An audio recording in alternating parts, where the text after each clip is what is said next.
standing by with her. That's right. Samah Dada is her name here of Dada Eats, and you'll be baking or making for us some pretty healthy treats for today. What's our first meal of the morning?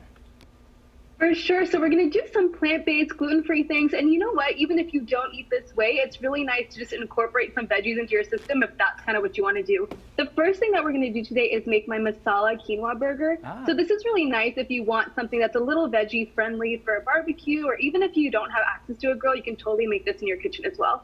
What's really great about it is that we're starting with a base of portobello mushrooms, some black beans, and I'm not about the lettuce wrapped burger life. So we're actually going to be using some gluten-free buns, and there's so many alternatives these days, but today I'm going to be using Little Northern Bakehouse's millet and chia buns. These are nice because you truly never know that they're gluten-free. They're good, just period. And it's also got some millet and chia for fiber. Right. I love fiber. Okay, so I'm going to start here with our mushrooms and our beans. We're going to go ahead and roast these in the oven first. I just have them right here. What I like to do when I'm cooking veggie forward, anything, recipes, whatever it may be, is go heavy on the spices.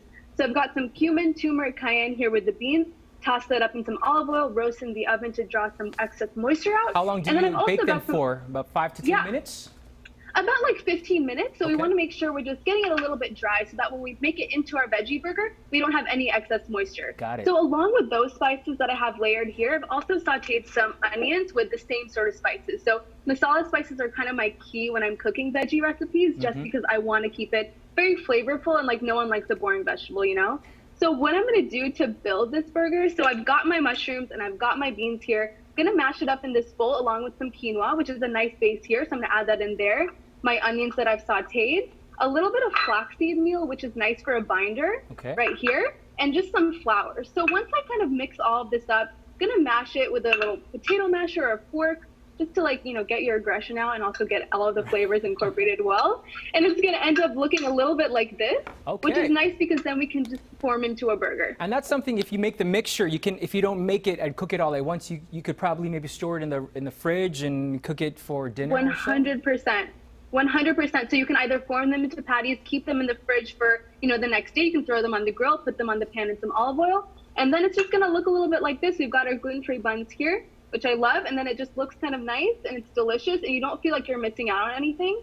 And then similar to that, with some spices with my veggies, I've just grilled some veggies, some cauliflower, some carrots, some zucchini, and the same deal, same theme, all of our spices here, cayenne, turmeric, cumin, and you've just got a really nice plant-based friendly barbecue menu. Yes, and when you use that portobello mushroom, it gives that sort of meaty texture to a burger, right? Because if someone says, I'm having a burger and there's no meat in it, I mean, the texture is important. Exactly.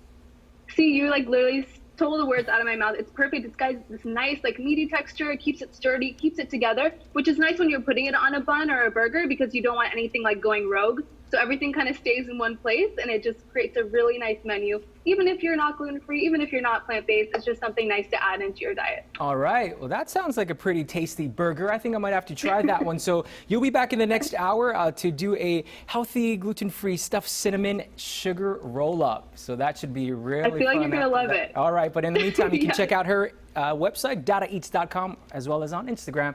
We've got more coming up right here on Good Day Sacramento. Don't go anywhere. We'll be right back.